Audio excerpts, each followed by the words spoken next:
Welcome on in. It's time for another edition of Friday Night Lights. The Seawolves have been on an absolute tear of late, winning 6 of their last 7 entering Friday night.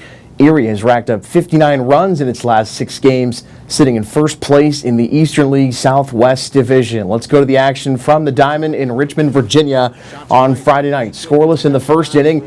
Runner on second base for Ben Malgiri. Singles. It's a liner to center field. Scores Julio Rodriguez, and the Seawolves take a 1-0 lead early on. To the second, same score, and for Richmond, it's Brett Auerbach.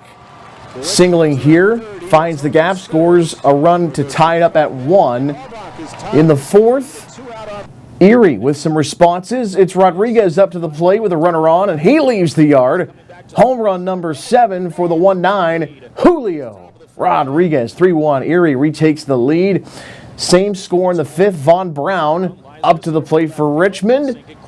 Doubles to left, that'll score Carter Williams. Brown's third double of the season makes it to third on an error as well. 3-2 game. Same frame, Richmond not finished. For the Flying Squirrels, it's Andy Thomas homering for the 5th time this season. It's a 3-run shot to right. Richmond in front, 5-3. To the 7th, Erie down a pair still. Runner on, though, for Colt Keith. And the Tigers' number 2 prospect comes through to even the score at 5. Keith's 10th bomb of the season. New ball game, but still tied at 5 into the 9th.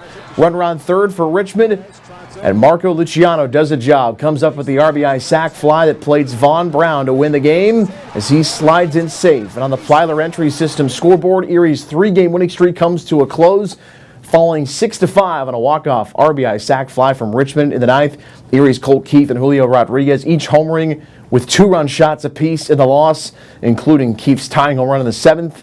Same 2 teams going at it Saturday evening at 6:05 p.m. for the 5th game of a 6-game road series. Let's go to the Major League Baseball action. Pirates and Cardinals from PNC Park. Pittsburgh coming alive in the 7th, down 5-1. Bases loaded, Carlos Santana. It's a ball down the line. It hops over the wall for a ground rule double. 2-run score, Bucks within 2. 2 batters later, here's Ke'Bryan Hayes. How about this? 3-run home run as he takes this one out for his 3rd of the year. Pirates with the lead at this point here, 6-5. Next batter, Josh Palacios. Oh, no. Oh, yeah. Launches a solo shot over the stands here, his 1st of the year. And the Pirates come alive late and win it 7-5 at home over St. Louis. To Target Field, Guardians and Twins in the 7th, 2 on, no score. Jorge Polanco drives the Nick Sandlin pitch off the wall for a double. Kyle Farmer scores. Twins up 1-0. In the 8th, Guardians with 2 on, same score. Yohan Duran strikes out Andres Gimenez swinging to end the inning. Duran gets himself out of a tough situation. Twins win it 1-0 over Cleveland.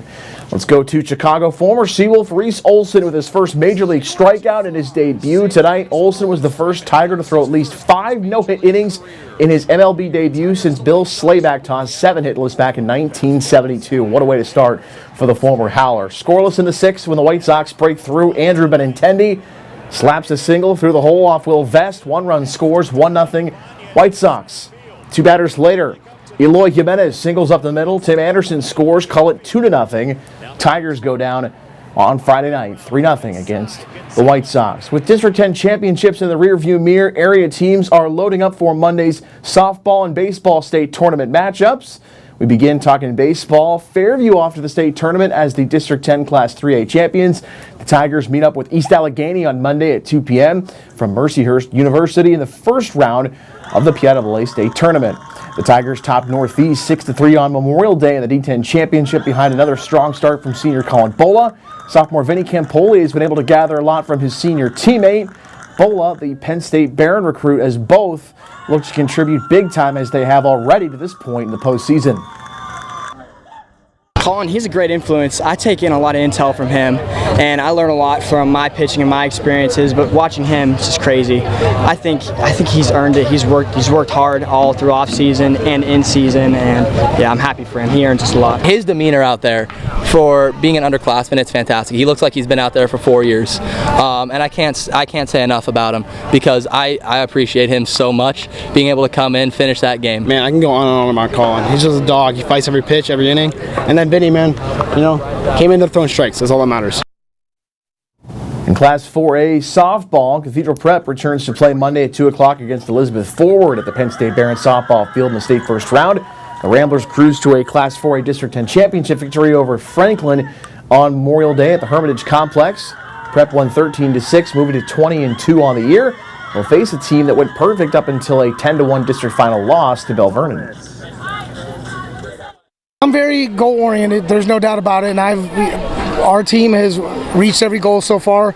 We're not done. Hopefully we can make a run here in the state championship tournament, and we're not happy with just districts. Now that we have the CP on our chest, we want more. It feels great. It feels like a weight off my shoulders, so I'm really excited to start playing for states. In Class A, Cambridge Springs will be in action on Monday afternoon at 4 o'clock at Penn State Barron to start their state tournament run. The Lady Blue Devils face Chartiers Houston. Cambridge Springs brings 7 seniors into the state playoffs, with some of those players having been a part of the 2021 state playoff run that took them to the state quarterfinals. Needless to say, there's plenty of motivation coming off that and a 10-8 D10 championship win over Iroquois. The idea of being unselfish. We have 2 girls who play shortstop and 2 girls who pitch, and being able to, have each other's backs as far as that goes. And whoever makes a mistake, we shake it off. Okay, we'll get the next one. We're super excited as a team to keep playing. Really excited to go and play. Yeah, just being confident and having fun puts it through the game.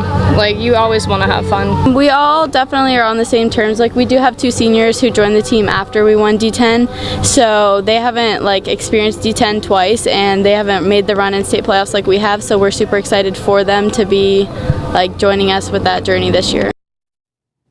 Take a look at some of the matchups coming up on Monday in baseball. Tripleheader at Mercyhurst University beginning at 11:30. McDowell in action to start off the day. Fairview in action at 2 o'clock with Cathedral Prep playing at 4:30. Other places, Sagertown playing at Upper St. Clair at 5 p.m. In state softball Monday, Class 4A Prep at Barron at 2 o'clock. Cambridge Springs following that at 4 p.m.